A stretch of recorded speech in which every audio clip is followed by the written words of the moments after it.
Can begin? Yes. Right. Namaste.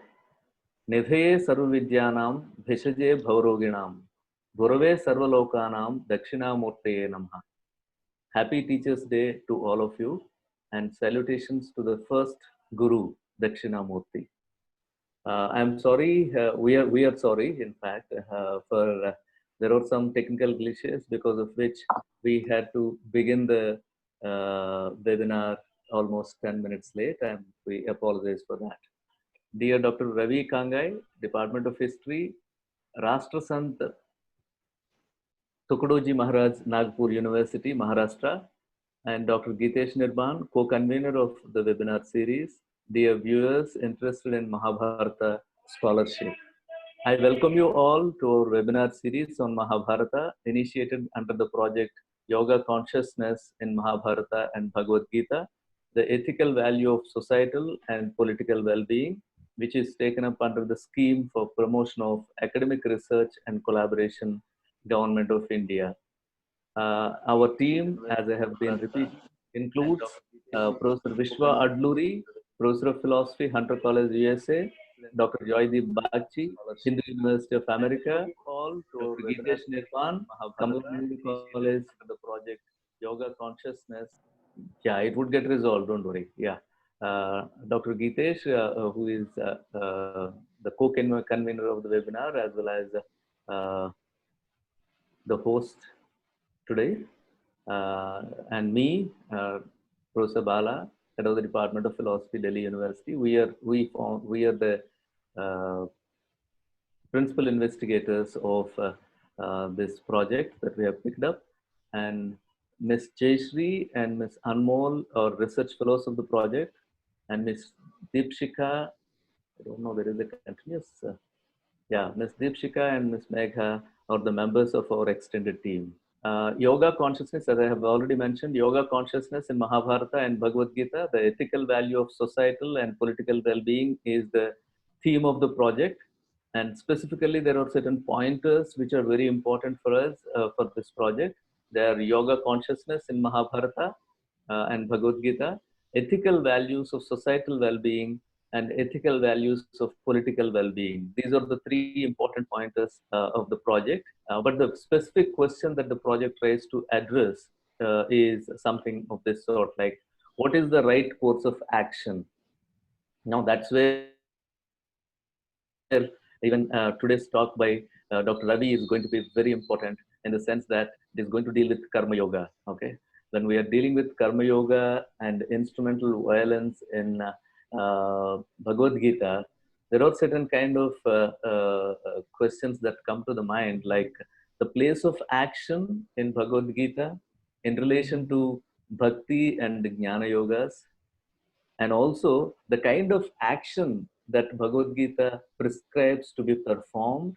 Okay, the place of action along with the other two is important, and also what kind of action is to be performed, the kind of action to be performed, which ought to be on the basis of the duty, or on the basis of not really worrying about the results of the duty, nishkama karma. And also, what is the relation between action and violence? This is a very important aspect. I think I am assuming that Dr. Ravi would be dealing with this in his talk today. Like, what is the relation between action and violence? Is it that certain kinds of actions lead to violence, or is it also that inaction or not performing certain kinds of actions themselves would result in a kind of violence, which would be which is very important for us to look at. So when we say that, no, in the ethical paradigm, most of the times we think that only action is involved in, or ethics can be attributed to only action. But actually, if you widen the purview of ethics, sometimes even inaction falls under the ethical paradigm and ethical perspective. That's where I sincerely believe the talk of Dr. Ravi today is really going to help us to understand or have a better understanding of the relation between action and inaction as well. And where does this violence come into picture? Is it only in relation to the performance of the action or non-performance of the action also may lead to a kind of violence is the broader platform on which I think today's deliberations would continue. And I really appreciate Dr. Ravi for sparing his time and consenting to be with us. It's a very auspicious day for all of us teachers. It's a Teachers' Day, and Dr. Ravi is with us to enlighten us on his conception, his reading of Bhagavad Gita in terms of Karma Yoga and instrumentality of violence. With these few introductory remarks, I invite Dr. Gitesh to introduce Dr. Ravi and take the proceedings further. Thank you so much. Thank you, Professor Bala. Namaskar and warm wishes to all present here on Teachers' Day. As always, I begin by requesting you all to keep the audio muted and the videos off so that we can have a seamless flow of today's session also. We are very happy to have amongst us today Dr. Ravi Khangai. Dr. Bala just spoke a bit about him. I would like to share with all of you that Dr. Ravi is an assistant professor at Postgraduate Teaching Department of History of Rashtriya Sant Tukadoji Maharaj, Nagpur University at Maharashtra. He's been associated with teaching for the last 12 years, starting from Ambedkar College at Fatikro district, Unakoti in Tripura, and now he's at Nagpur. His page on academia.com speaks of his deep interest in the epic Mahabharata, with articles ranging from animal ethics in Mahabharata to when not fighting can become cruelty, Dharma Yuddha, the righteous war in Mahabharata, Asura culture in Mahabharata, why should Arjuna kill, his justification of selective violence, as well as denying existence, the missing tribal women in Mahabharata, and many more. You could look at the page. Well, to his credit, he has a book, 24 research papers in various journals, 36 chapters in edited volumes, and 6 published conference papers. Dr. Ravi was awarded with a postdoctoral fellowship of Indian Council of Historical Research, ICHR, from 2012 to 2013. He's a person who's rooted in the research programs associated with our book of passion, our book of learning, the very epic Mahabharata. And we are very honored to have him amongst us today, wherein he's going to be delivering an address on Karma Yoga and instrumental violence in Bhagavad Gita. Very happy to have you amongst us, Dr. Ravi. I now hand it over to you to deliver the address. Mahatma Gudakesha Sarvabhuta Shayasthita. Respected Professor Bala sir, Gitesh ji. In fact, Gitesh ji, thank you for such a generous introduction. And today I will be engaging with the question if Bhagavad Gita justifies violence or it justifies non-violence. So, to begin with, I will say that obviously Suktankar and many more people who had worked very extensively on the Mahabharata does say that it is quite a dichotomous text. Like Suktankar calls it a text which is having a lot of heterogeneous material drawn from the different sources. So it doesn't give a very singular message. And very surprisingly, in 2001, there was a court case in Siberia that Bhagavad Gita is a text which promotes violence and it should be banned. Similarly, during the colonial period, the Britishers use it. If somebody is found with Bhagavad Gita, they use it as a evidence in the court that this is the text, the person is carrying a literature which promotes violence. So on the one side, Bhagavad Gita does speak and glorifies violence apparently, because war parvas, starting from Vishwa Parva to Shalya Parva, all they glorify violence, the killing. If you are a better killer, you are a better man. But at the same time, it repeatedly says that ahimsa paramo dharma, non-violence is the greatest dharma. And immediately after this war parva, we have Stree Parva, where the heart-wrenching cries of the women who had been widowed and lost their man touches your heart, and you really start questioning if it was really worthwhile to fight the war. And that is what the Mahabharata tells you. In fact, and after that Sri Parva, there is a Shanti Parva, which is in fact the largest Parva in the Mahabharata. So does the Mahabharata give the message of Shanti, peace, ahimsa, or does it glorify the war, or it doesn't take a stand? The hinsa and ahimsa, they are just an instrument for some greater purpose, for the protection of the dharma. What does Mahabharata and what does Bhagavad Gita tries to tell us? That is what I want to engage today. So I'll start my presentation. I will start sharing as well.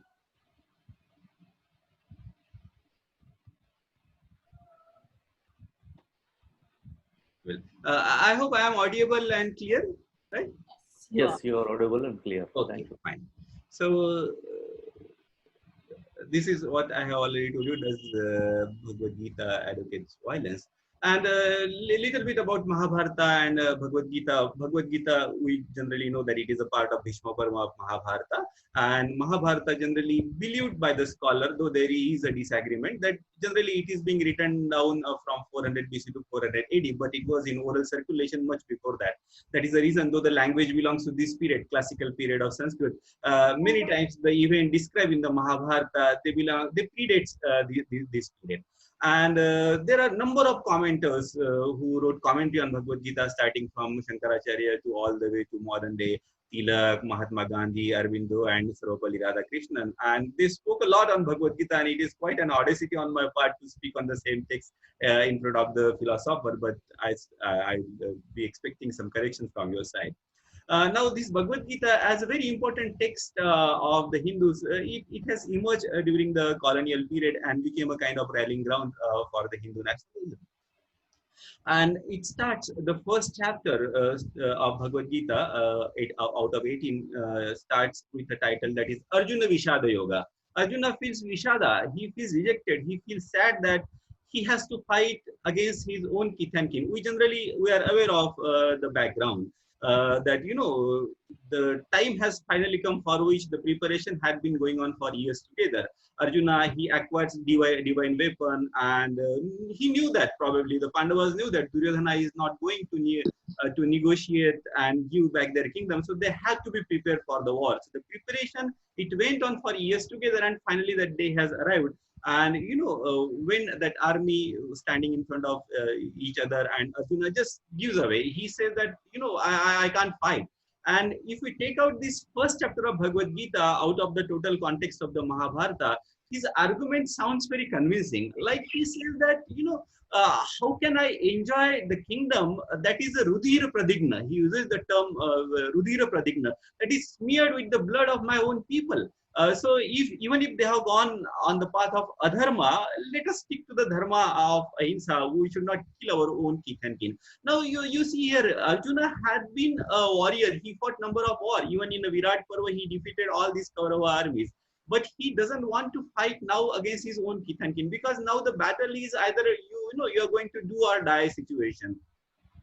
So he gives further a lot of argument. He says that in a war there is going to be a lot of destruction of life, there will be a lot of chaos, and one of the argument he gives that there will be a Varna Sankara. Varna Sankara is one of the concern that the Mahabharata deals with. Surprisingly, later on Krishna also gives an argument that if I don't act now, there will be Varna Sankara. Arjuna says that if I act now, I will kill the people in the war. There will be consequences, will be Varna Sankara. And later on, Krishna also says the same thing, that if I don't act, people will also stop acting, and resulting into the Varna Sankara.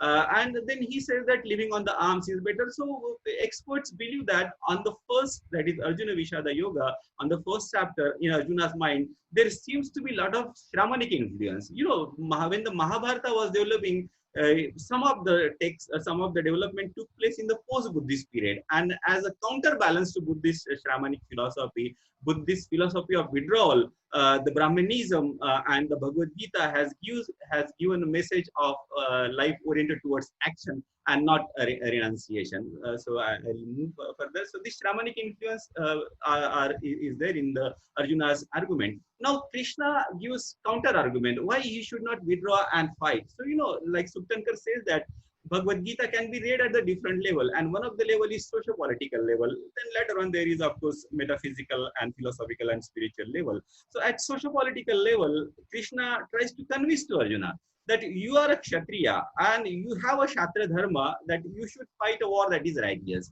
Your kingdom is snatched from you, rightly that belongs to you. Duryodhana is not giving back to you. All the possibility, all the avenue of peaceful settlement is closed now. We have tried it our best. But this Shatra Dharma, you should not leave your Shatra Dharma, that you will lose your reputation. And you are not fighting only for getting the kingdom, you are fighting for the Loka Sangraha.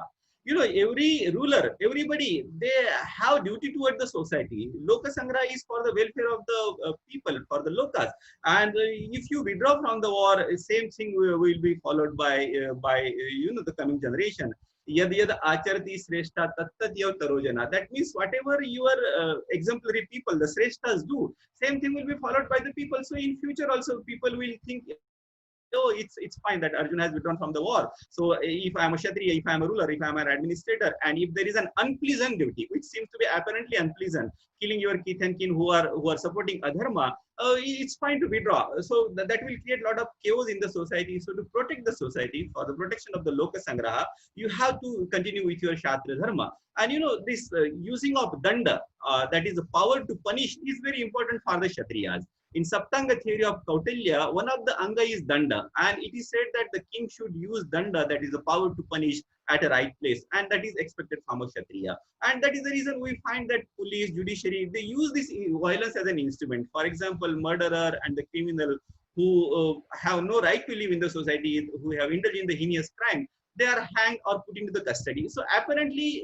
the violence, it is a violence against them, but that violence is used for the greater good of the society, and the violence is used as an instrument. And now Bhagavad Gita does justify this use of violence as an instrument, but it also cautions many times.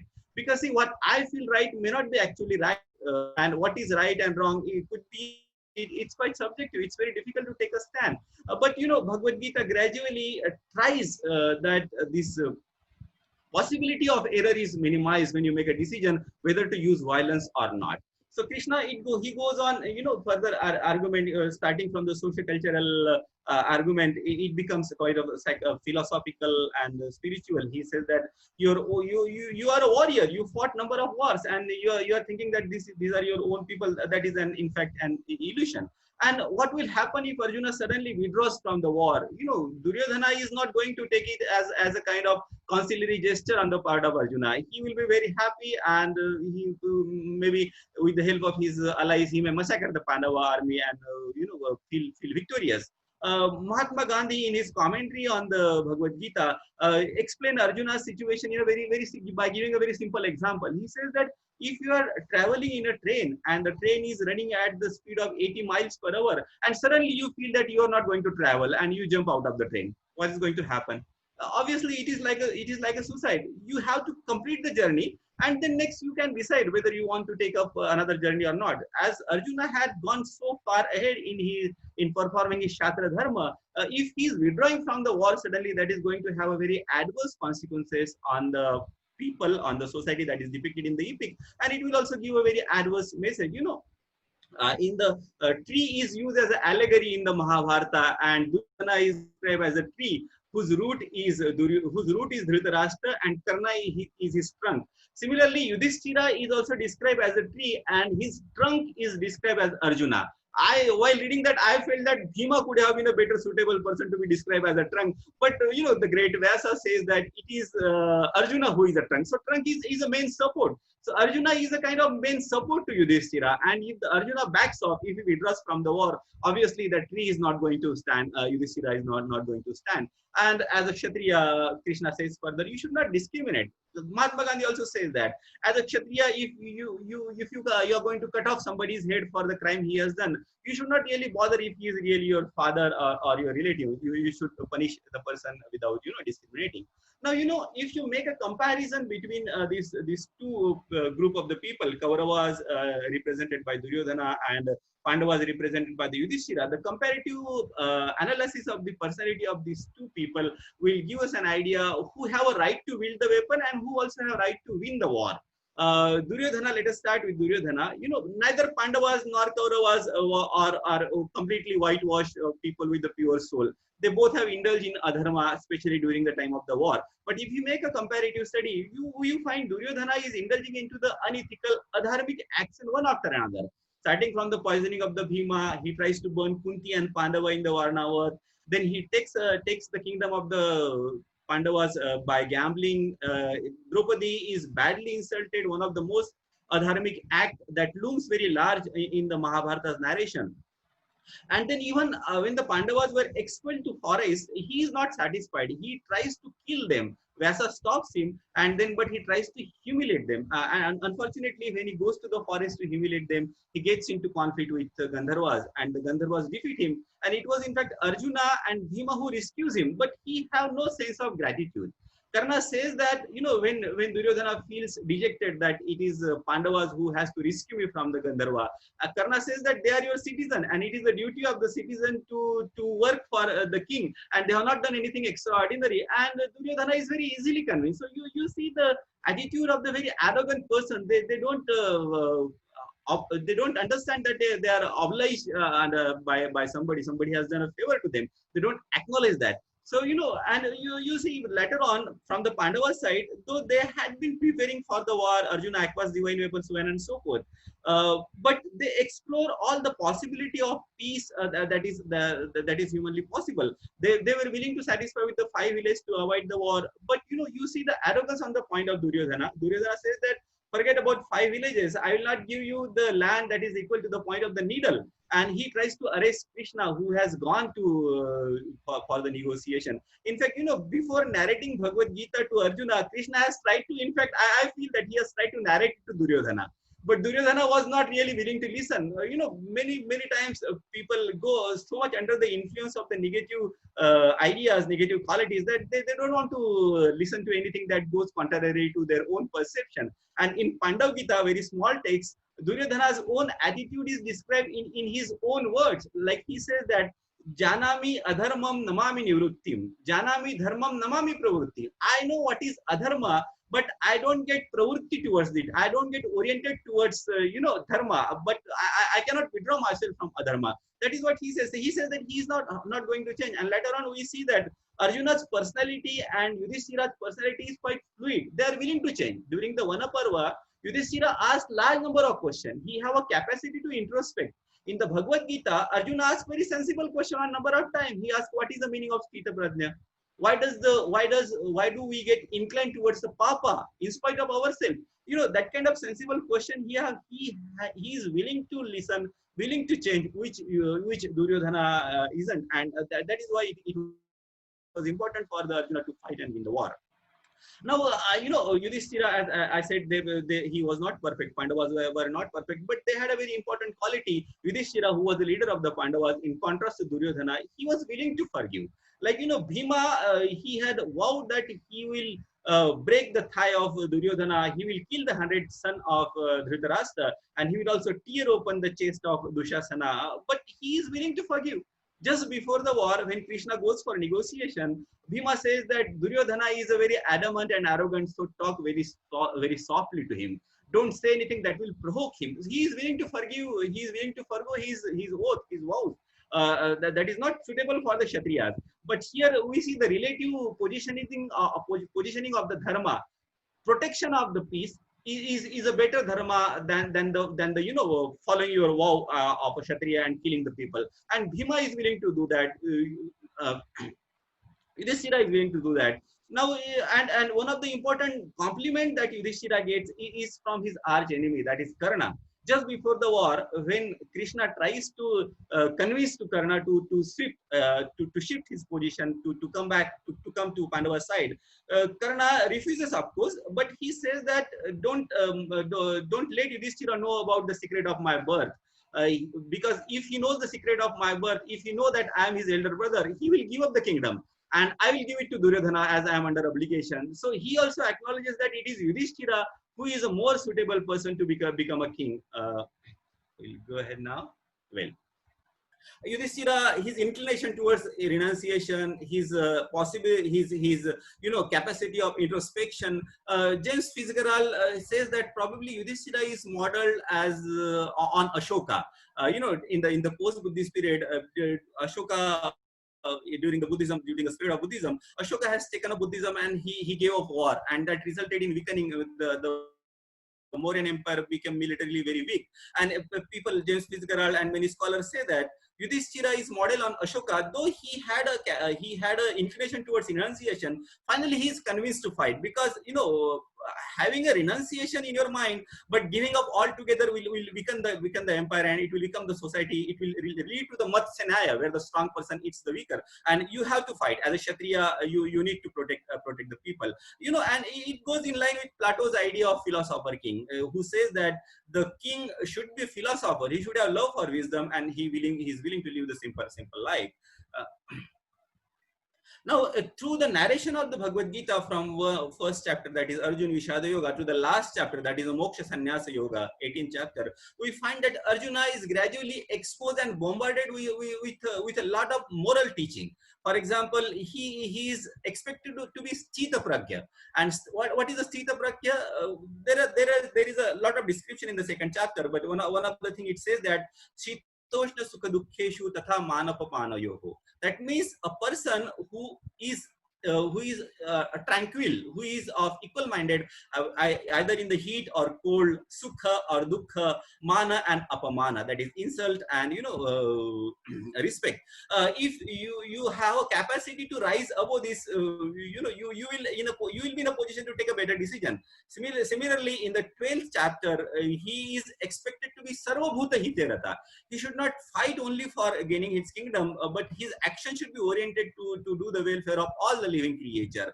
And he should be yoga rudha, that is mounted on the yoga. And yoga is defined in a different way. But one of the definition is siddho siddhva samo bhutva samatvam yoga uchyate. That means, if the things goes according to your plan, or if it doesn't go according to your plan, in both the situation, you do not lose the tranquility of your mind. And one more definition of yoga is yoga su karma koshalam. As a Kshatriya, you should do your work with kushalta, with expertise. Yeah, Arjuna is also expected to raise himself to the Brahma Sthiti, almost equal to the God, and go beyond the Dandvatito Vimatsara, go beyond the duality. He should not have any Vimatsara, that is jealousy in his mind. And again, there is a lot of bombarding of the different words that Arjuna is expected to internalize before he picks up his bow again. Like, Adveshta Sarvabhutana Maitra Karuna Evamcha. He should be Adveshta. He should have a friendly relationship with everybody. Then Yudhishthira is known for his compassion. In the Swargarohana Parva, we know that for the sake of compassion towards the dog, he is willing to give up his heaven. So that compassion needs to be imbibed and internalized in the heart of the warrior. So you see how that balance is maintained. You should be compassionate in your heart, but you have to kill out of the concern for the people at large. And you should not leave the person because of having a kind of attachment with that person, because that person may likely to create a disturbance in the world. And that is the reason there should be peace in the mind of the people, but you should be willing to fight a war. And that reminds me of UNESCO's constitution, which says that since minds of the man, that the defenses of peace must be constructed. So Arjuna, ideally speaking, is expected to fight for the protection of the peace. And there is a lot of repetition, like, in 16th chapter of Bhagavad Gita, there is a Daivi and Asuri Sampad. Daivi Sampad is described as a person who is having ahimsa, satyam, akrodha, tyaga. I am not going to translate it because it will take some more time. And the person, we all are imbibed with Daivi and Asuri, both the Sampad, demonic quality and godlike quality. In Asuri Sampad, he says that Dambha, Darpa, Krodha, Ajnana. So all these quality we have, but we need to make a conscious effort to to to increase the Daivi Sampad, and that is what we see being manifested in the personality of Yudhishthira, in the personality of Arjuna. They had a capacity to forgive, though they were not altogether deprived of Asuri Sampad. They had a Dambha, Darpa, Abhimana, but it was relatively under control in comparison to Duryodhana and Dushasana. And Arjuna, as I have said earlier, Arjuna is willing to learn. He asks, who is the Sthita Prajna? What propels man towards sin? And Krishna says that Kama Esha, Krodha Esha, Rajoguna Samudbhava. Kama, Rajogun, the Kama and Krodha, which originated in the Rajoguna, is mainly responsible to orient you towards the Papa. So, he stands in contrast to Duryodhana, Yudhishthira, and Arjuna. And, why Gita is narrated to Arjuna? Because he had this adhikara. Probably there was no use to narrate it to Duryodhana, and probably Yudhishthira do not need it. But it was Arjuna who has reached to the certain level. He asks sensible question and is willing to learn. So, there is a concept of adhikara, who have right to learn particular thing. But now another question comes to my mind. If the side of the Pandavas is a dharmic side and the side of the Kauravas is an adharmic side, then why large number of people supported Kaurava? We find not only Bhishma and Drona, but if you count the number that is described in the epic, from the Kaurava side there were 11 Akshahoni, and from Pandava side there were only 7 Akshahoni. So why this is? And the very prompt answer, very suitable answer that is given by Bhishma in just before the war begins. When Yudhishthira goes to take blessing of Bhishma, Bhishma expresses his regret that he has to fight on the side of Duryodhana, and here he says that Arthasya Purusho Dasaha. Man is slave to the Artha. And that is the reason they have their vested interest, and that is the reason large number of people supported Kaurava, and the large number of people are siding with Adharma is in a lot of indications are given in the universe depicted in the epic, that the universe or the world depicted in the epic where there is a lot of Adharma, and the Dharma has become weak. And in fact, the Krishna, who is elevated to the level of incarnation, descending of the God on the earth itself is an indication that there is an prevailing adharma. Yada yada hi dharmasya glanir bhavati bharata. When there is a glani to the dharma, when dharma is on the decline, God has to descend and protect the dharma. And the adharma and the coming of carnage is hinted in the first chapter, that is Adi Parva itself. Earth in the form of a woman goes to God Brahma and says that because of the papa, because of the oppression of the ruler who are terrorizing and killing the creatures, I am feeling oppressed. So, there is a concept that when there is a lot of papa, when there is a lot of adharma, earth feel oppressed. And for the sake of the Bhara Avatarana, that is for the removing of the burden, the God has to descend, and the Brahma promises to Artha that the gods will incarnate and there will be a carnage and you will be unburdened. And Vyasa, the prophet of doom in the Mahabharata, on few occasions, he gives indication of the rise of Adharma. When Pandavas come after the death of Pandu, when Pandavas come to Hastinapur, Vyasa goes to Satyavati, his mother, and says that Adharma, the earth is aging and the Adharma is on the rise, the hard days ahead. And Satyavati, after listening to him, withdraws to the forest. And even just before the end of the Mahabharata, much after the war, Vyasa says that, very, very sad. He says that, raising my hand to the sky, I tell everybody, follow Dharma.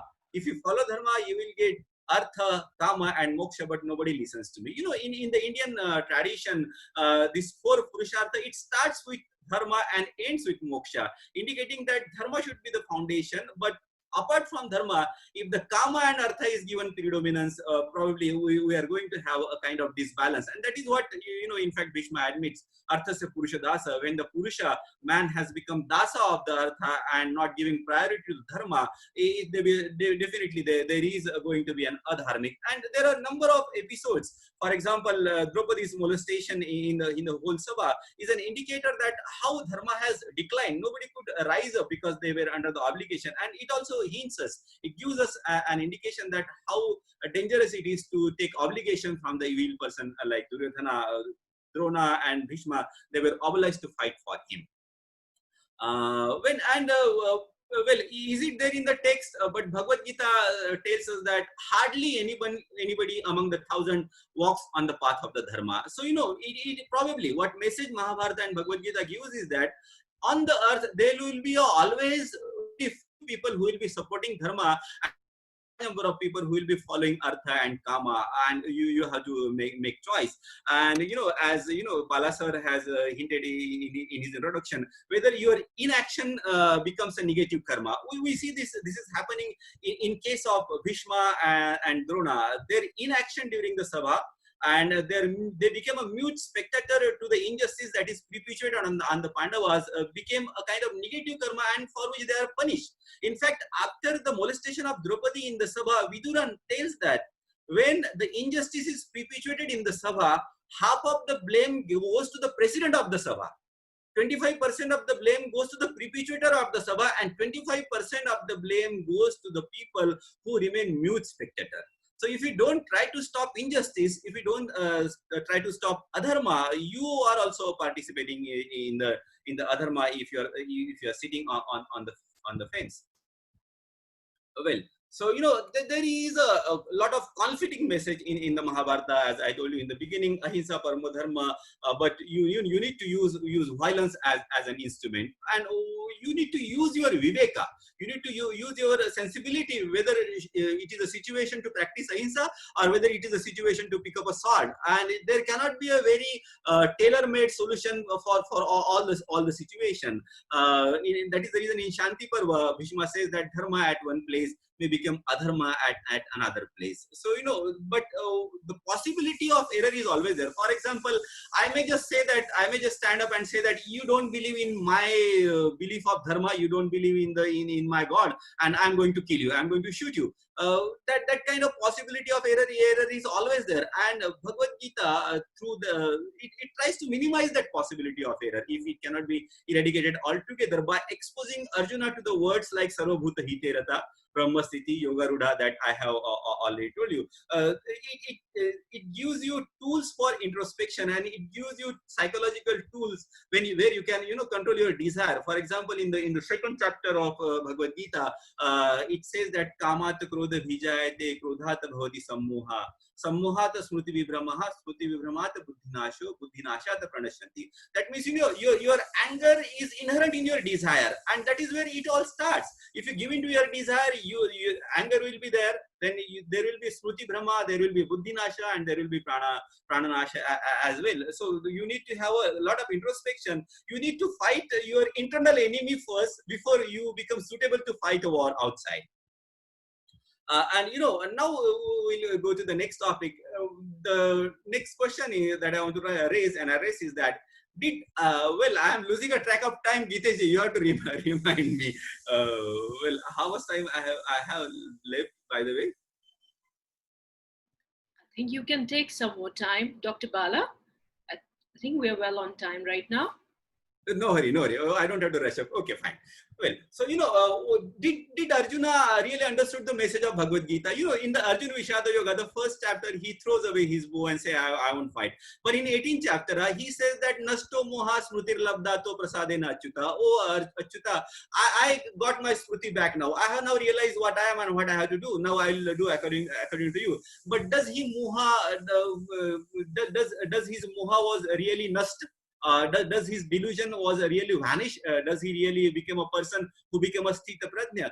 Because immediately after the end of the Bhagavad Gita, the war starts, and we find that during the war he doesn't remain Sthita Prajna. He hesitated to kill Bhishma. He agrees in the 18th chapter of Bhagavad Gita, but he hesitated to kill Bhishma, and Krishna has to break his vow of not picking up the arm. Similarly, when Abhimanyu is killed, he gets very upset, and he takes a vow that next day before sunset I will kill Jayadratha, the person responsible for the killing of Abhimanyu. So what does that mean? The Gita's message is completely lost, or does it try to tell something else? I think the message is that there will be always difference. That is how the Mahabharata is very interesting.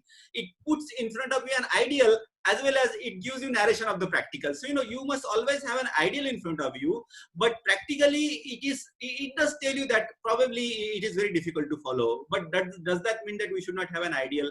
Aiming for the perfection, you might achieve an excellence. So that is the reason experts say that there is a dichotomy between the didactic portion and the narrative portion, and these both get very, very mixed up. It's very difficult to separate these things, but you can very clearly understand that many times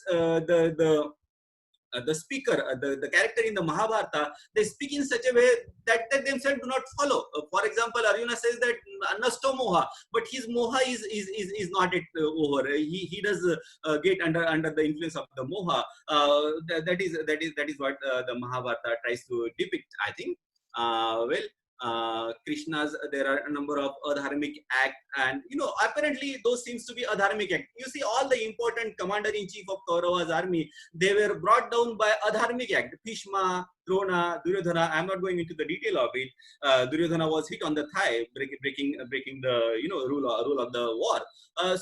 But this adharmic act, in one of the justification is, it's very difficult to justify. Mahabharata is not entirely black and white, but one of the justification is that in order to protect the greater dharma, the smaller dharma is compromised, and there is a concept called apada dharma, that is a dharma during the time of the crisis. So during the time of the crisis, you may have to give up a smaller dharma, and in order to protect the greater dharma. The points on this slide I have already covered.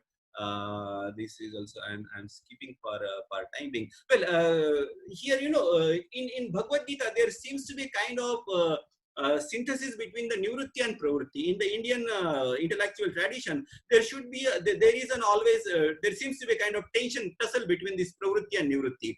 What will be the ideal way of living? And Bhagavad Gita tries to resolve this tension, that ideally, psychologically, you should be oriented towards nivritti, but at a socio-cultural level, at a physical level, you should be oriented towards pravritti and do your duty, to do your karma that comes to you. You need to. You don't have to tag. Karma tyaga is not there, but karma phala tyaga is there. Now there is a possibility, of misuse of this concept of the varnashrama dharma. Arjuna cannot escape from his varnashrama dharma for a variety of reasons, for loka sangraha, for maintaining social order. He is a kshatriya and he is compelled to fight by Krishna, and then he fights, and that is a very heroic. But from the Dalit perspective, this concept of varnashrama dharma can also be used to perpetuate unjustified varnashrama. For example, if I am a Shudra and for some whatever reason I don't want to do the work that my forefathers had been doing, that came to me because of the varna, that is cleaning of the village, let us say. But according to Bhagavad Gita's philosophy, Krishna will tell me that no, you cannot escape the karma of your varna, and you have to continue to do the service of the upper three varna. So there is a possibility of misuse, and definitely the Brahmanical influence, which tries to make this varnashrama dharma sacrosanct, is always there, and that is how Dr. Ambedkar he interprets it. And Suktantar has also written an essay called Brahmanization of the Mahabharata, where he explores that how the Brahmanical hegemony is institutionalized through this text. Now, the contemporary situation a little bit, I told about how remaining silent becomes a negative karma. There is a lot of things happening around us during this COVID. Laborers are walking on the street, people are hoarding the mask, the doctors are exploiting the people. Are we just remaining a mute spectator and contributing to the negative karma, and in a way contributing to the increasing burden on the earth? That is a question we need to ask to ourselves, introspection, like Yudhishthira does. Now, why Gita is narrated in the background of the war? See, it is very easy to become philosopher, like in a situation where sitting now in a comfort of your home. But the real test of philosophy comes when there is a crisis in the life, and that is the reason the philosophical text is narrated in the background of the war. You are a real philosopher if you are able to put that philosophy in the proper perspective and make implement it at the practical situation. So the message, what I say is that, I interpret is that ahimsa is paramount. It should be always at the back of your mind that you should be non-violent, but you should be always prepared to pick up a sword. I mean metaphorically, we don't have to pick up a sword now. Metaphorically, to protect the dharma. Dinkar, he has written a very beautiful poem, Kurukshetra, and in that he writes that sentence, which I feel very fascinating. It is a very beautiful Hindi poetry. क्षमा शोभा देती है उस भुजंग को जिसके पास गरल हो, उसको क्या जो दंतहीन विष रहित सरल हो. That means, the forgiveness suits that snake who really have a poison. That means who have a capacity to punish.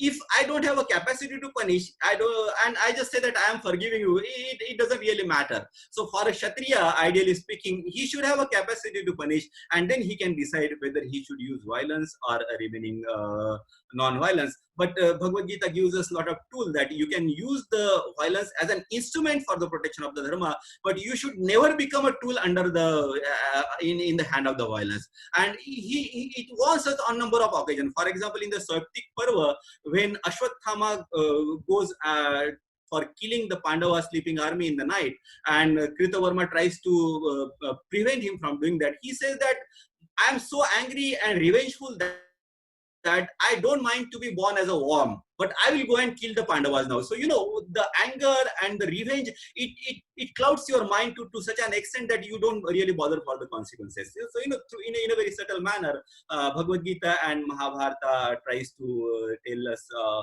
that, you can use the violence as an instrument, but you need to be very, very careful that you are not becoming an instrument of violence. So this is where I would like to stop. Thank you so much for patiently listening. Gita and all the participants.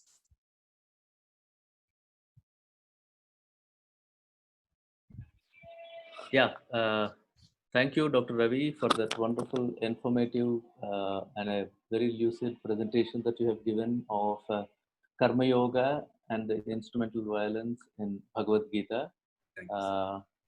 In fact, it's such a vast area that you have tried to cover, like all the adhyayas you tried to cover through the exposition or taking up karma to be the basis, which is wonderful, and you have done within the short span of time that we have, and you have done a wonderful job in that.